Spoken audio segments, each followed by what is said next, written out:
जरूरी नहीं पर वीडियो को डिसलाइक या लाइक कर दिया करें। Star Trek 2009। एक आदमी जिसका नाम न्यूरो था, उसका प्लेनेट तबाह हो जाता है। कहा जाता है कि उस वक्त की टेक्नोलॉजी बहुत एडवांस तेज थी, इंसान सब कुछ कर सकता था। तो बहुत से लोगों ने स्पेस में आकर न्यूरो के प्लेनेट को बचाने की कोशिश की, मगर ना बचा सकी और उस प्लेनेट के सभी लोग मारे गए। उसमें से बचे थे तो सिर्फ न्यूरो और उसके कुछ साथी, जो अभी फैसला करते हैं कि जिन लोगों ने उनके प्लेनेट को बचाने में मदद नहीं की और ना ही कोशिश, वो उन लोगों से बदला जरूर लेंगे और उन लोगों के प्लेनेट को खत्म कर देंगे। अब न्यूरो जिस प्लेनेट को खत्म करने की बात कर रहा था वो था अर्थ, यानी कि जमीन पर रहने वाले लोग। हमें एक स्पेसशिप दिखाया जाता है जिसमें कुछ लोग थे जो स्पेस में मिशन पर आए थे। उनका मिशन एक दूसरे प्लेनेट को बचाने का था। तभी उस स्पेसशिप के कैप्टन को एक बहुत बड़ा ब्लैक होल को अंधेरा रास्ता आसमान पर दिखाई देता है, जिसमें से बड़ा सा स्पेसशिप निकलकर बाहर आ रहा था। ये शिप किसी और का नहीं बल्कि न्यूरो का था, जिसने उस बड़े से ब्लैक होल की मदद से टाइम ट्रेवल वक्त का सफर किया था। अब वो उस शिप के कैप्टन को एक आदमी का चेहरा दिखाता है और उसका नाम स्पॉक बताता है, पर वो कैप्टन न्यूरो से कहता है कि मैं किसी स्पॉक नाम के आदमी को नहीं जानता। ये सब बातें सुनकर न्यूरो को ऐसा लग रहा था कि उसने गलत टाइम ट्रेवल किया है, वो अपने दुश्मन तक नहीं पहुंच पाया, इसीलिए वो उस शिप के कैप्टन को मार देता है और उस शिप के बाकी लोगों को भी खत्म करने की कोशिश करता है। ये सब देखकर शिप का दूसरा कैप्टन अपने छोटे शिप को ले जाकर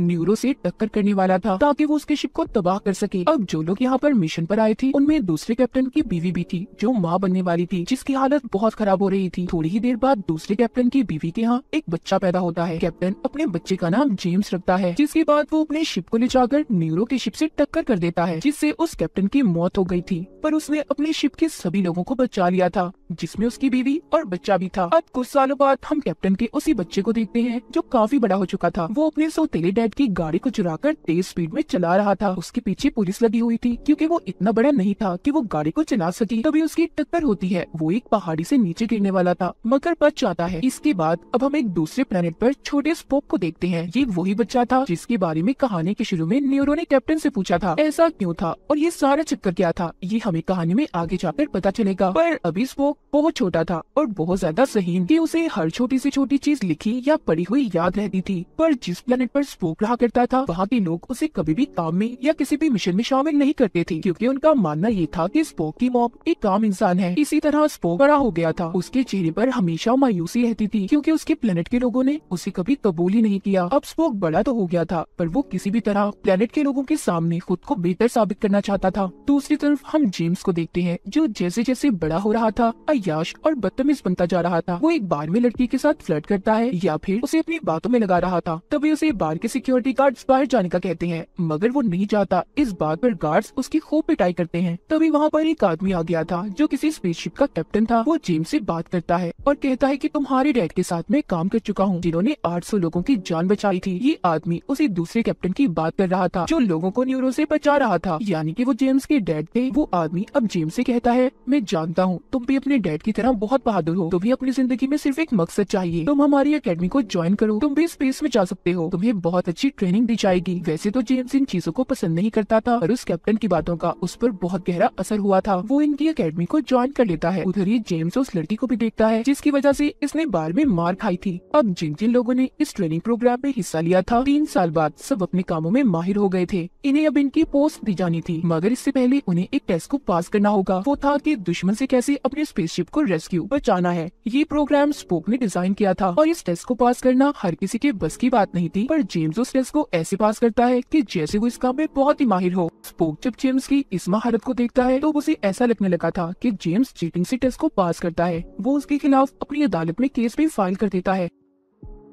वहाँ पर उनकी बहुत बहस होती है। स्पोक कहता है कि इस टेस्ट को इसलिए बनाया गया था ताकि एक कैप्टन को अपने लोगों को खोने का एहसास हो, पर जेम्स ने इस टेस्ट को सिर्फ एक वीडियो गेम समझकर पास किया। इन्हीं बातों के दौरान उन्हें पता चलता है कि उनका एक स्पेसशिप ब्लैक होल में फंस गया है जिसे उन्हें बचाना है। अब सभी उस शिप को बचाने के लिए निकल गए थे मगर इन्होंने जेम्स को डिसमिस कर दिया था, यानी कि जेम्स अब उनके साथ नहीं जा सकता था। तभी उसका दोस्त उसे एक दवाई देता है। उसकी असर से जेम्स की हालत खराब होने लगी थी। इस तरह जेम्स का दोस्त उसे शिप में ले आया था, लेकिन उस दवाई की वजह से जो उसके दोस्त ने उसे दी थी उसका असर उल्टा होने लगा था। वो गुब्बारे की तरह फूल गया था। पर उसका दोस्त उसे एक इंजेक्शन देकर ठीक कर देता है। अब जेम्स को ये बात पता चलती है कि उनका शिप एक ऐसे ब्लैक होल में फंसा है जिसकी वजह से कई सालों पहले उसके डैड की भी मौत हुई थी। जेम्स के शिप में स्पोक भी था। यहाँ पर जेम्स कैप्टन से कहता है कि हमें उधर नहीं जाना चाहिए जहाँ पर हमारा स्पेसशिप फंसा हुआ है, क्योंकि वहाँ जाने के बाद हम सब मारे जाएंगे। कई हद तक जेम्स की बातें सच थी, मगर फिर भी उसकी किसी बात पर कोई यकीन नहीं करता और अपने शिप को उस जगह पर ले जाते हैं जहाँ पर जाकर वो ये देखते हैं उनसे पहले जितने भी स्पेसशिप यहाँ पर आए थे न्यूरो ने उनके शिप को तबाह कर दिया था। यानी कि ये सारा प्लान न्यूरो का था, वो ही इन्हें यहाँ पर लाना चाहता था और अब वो इनके शिप को भी अपने कंट्रोल में कर लेता है। मगर वो इनके शिप को कुछ भी नहीं करता क्योंकि जेम्स के शिप में स्पोक था जिसका कई सालों से न्यूरो इंतजार कर रहा था। अब वो इनके कैप्टन को खुद को सरेंडर करने का कहता है, खुद को न्यूरो के हवाले कर दे। जेम्स के शिप का कैप्टन अपने लोगों की जान बचाने के लिए सब करने के लिए तैयार था, लेकिन उससे पहले कैप्टन के पास एक प्लान था। वो न्यूरो के पास जाने से पहले उसके सभी सिस्टम्स को ब्लॉक करना चाहता था, यानी कि इनके किसी भी काम का न्यूरो को पता न चले। इस काम के लिए जेम्स और 2 और लोगों को चुना जाता है। ये पैराशूट की मदद से नीचे उतरते हैं। इन्होंने न्यूरो के टावर पर लैंड करना था। टावर के करीब पहुंचकर जब ये अपने पैराशूट को खोलते हैं तो इनका एक साथी गलत लैंडिंग की वजह से मारा जाता है। जेम्स और उसका अब एक और साथी बचे थे। वो न्यूरो के टावर पर पहुंचकर उसके आदमियों से मुकाबला करते हैं। जेम्स ने उन्हें मार दिया था और वो उनके टावर पर भी गोलियां चलाता है जिससे उनका सिस्टम ब्लॉक हो गया था। अब जेम्स के शिप के कैप्टन अपने लोगों को टेलीपोर्ट कर सकते थे, यानी कि एक जगह से दूसरी जगह मशीन के जरिए भेजा जा सकता था। न्यूरो को जब इस बारे में पता चलता है तो वो एक केमिकल की मदद से एक हथियार तैयार करवाता है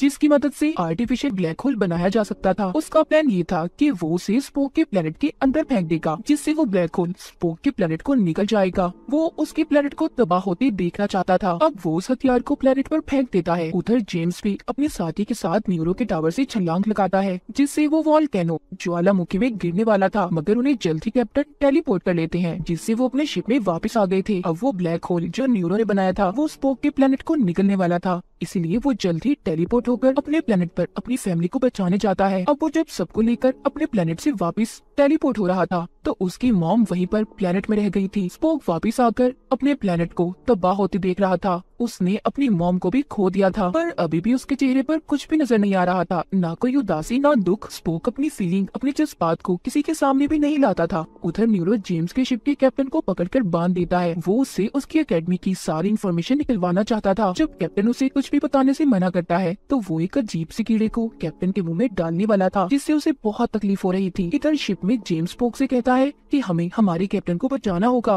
पर स्पोक ने उसकी बात मानने से मना कर दिया था और कहता है कि अगर हम न्यूरो के टावर के पास गए तो हमारी जान को भी खतरा है। इतना कहकर वो जेम्स को भी शिप से नीचे फेंकवा देता है। जेम्स अभी कैसे प्लेनेट पर पहुंच गया था जहाँ पर चारों तरफ बर्फ थी। वो अपने सामने बड़े से क्रिएचर को आते देखता है जो उसे मारने वाला था। तभी एक उससे भी बड़ा क्रिएचर आकर उस छोटे क्रिएचर को खा जाता है। अब वो जेम्स को भी खाने वाला था, तभी एक आदमी आकर उसे बचा लेता है। वो आदमी उसे गार में ले आया था। वो जेम्स से कहता है कि तुमने मुझे कैसे ढूंढा? वो आदमी कहता है मैं भी स्पोक हूँ, मैं फ्यूचर से आया हूँ। आज से 129 साल पहले एक सितारा जो फट गया था वो हमारे प्लेनेट को नुकसान पहुँचाना चाहता था, मगर मैंने एक हथियार तैयार किया जिससे बहुत बड़ा ब्लैक होल बना। उसने उस सितारे को काबू करने की बजाय न्यूरो के प्लेनेट पर हमला कर दिया। उसका प्लेनेट तबाह हो गया। इसीलिए न्यूरो आज तक मुझे अपने प्लेनेट के खत्म होने का कसूरवार समझता है। तो कहानी के शुरू में न्यूरो ने जिस स्पोक की तस्वीर दिखाई थी वो यही था। जेम्स सब सुनकर हैरान हो गया था। उसको ये बात समझ आ गई थी कि न्यूरो फ्यूचर से आया है और उसको खत्म करना बहुत मुश्किल है। अब फ्यूचर स्पोक इसको एक पास ही बनी एकेडमी में लेकर जाता है जहाँ पर एक इंजीनियर रहा करता था। वो इंजीनियर जेम्स को बताता है कि अगर हमारी स्पीड बहुत तेज हो और हम टाइम ट्रेवल करें तो हम जल्दी अपनी स्पेसशिप में पहुँच सकते हैं। अब जेम्स अपने साथ फ्यूचर वाले स्पोक को भी चलने का कहता है, मगर उसने मना कर दिया था। जेम्स उससे कहता है मेरी दुनिया का स्पोक बहुत हीट है, वो मेरी बातों को नहीं मानेगा, मैं उसे इन सब के बारे में नहीं समझा सकता, इसीलिए आपको मेरे साथ चलना होगा। पर फ्यूचर स्पोक कहता है कि तुम्हें बस उसके जज्बात को बाहर लाना होगा,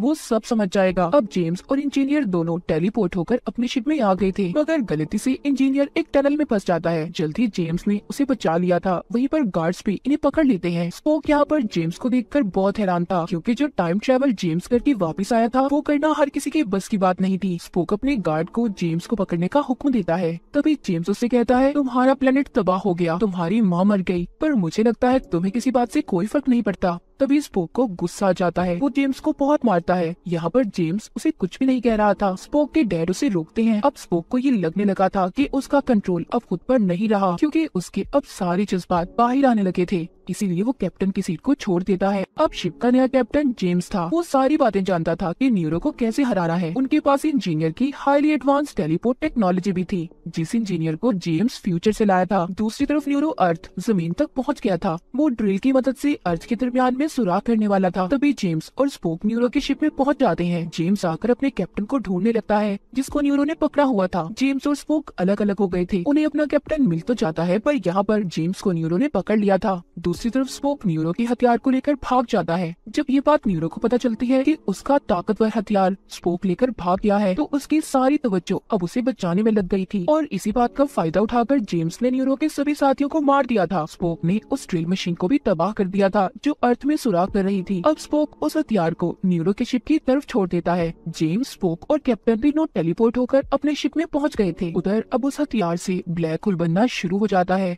न्यूरो के शिप को वो गुप्त रास्ता निकलने वाला था, इसलिए जेम्स उसे खुद को उनके हवाले करने का कहता है। पर न्यूरो को मरना पसंद था, ना कि झुकना, इसलिए जेम्स अब उसके शिप पर हमला करके उसे खत्म कर देता है। जब जेम्स का शिप ब्लैक होल के पास से गुजर रहा था, तो उसके अंदर की ग्रेविटेशनल फोर्स इनके शिप को भी अपनी तरफ खींचती है, जिस वजह से अब इनका शिप भी टूटने वाला था। मगर इनके पास भी एक इंजीनियर था, जिसको जेम्स फ्यूचर से लाया था। वो इस ब्लैक होल में बॉम्ब फेंकता है, जिससे धमाके की वजह से इनका शिप खुद ही उसमें से बाहर आ गया था। और इस तरह इन्होंने फ्यूचर से आए खतरे को हमेशा के लिए खत्म कर दिया था। ये सभी जमीन पर अब वापस आ जाते हैं। इस दुनिया का स्पोक जब अपने फ्यूचर स्पोक को देखता है तो हैरान हो जाता है। फ्यूचर का स्पोक उससे कहता है, आगे जाकर तुम और जेम्स बहुत अच्छे दोस्त बनने वाले हो। मैंने एक नया प्लेनेट भी तलाश किया है, जहाँ पर जाकर दोबारा से हम उसे आबाद कर सकते हैं। जेम्स को अकेडमी की तरफ से कैप्टन बना दिया गया था। जो पोस्ट उसे 8 साल बाद मिलनी थी, उसने उसे 4 सालों में हासिल कर लिया था। जेम्स को अब और भी बहुत कुछ तलाश करने स्पेस में जाना था। और इसी के साथ ये कहानी यहीं पर खत्म हो जाती है।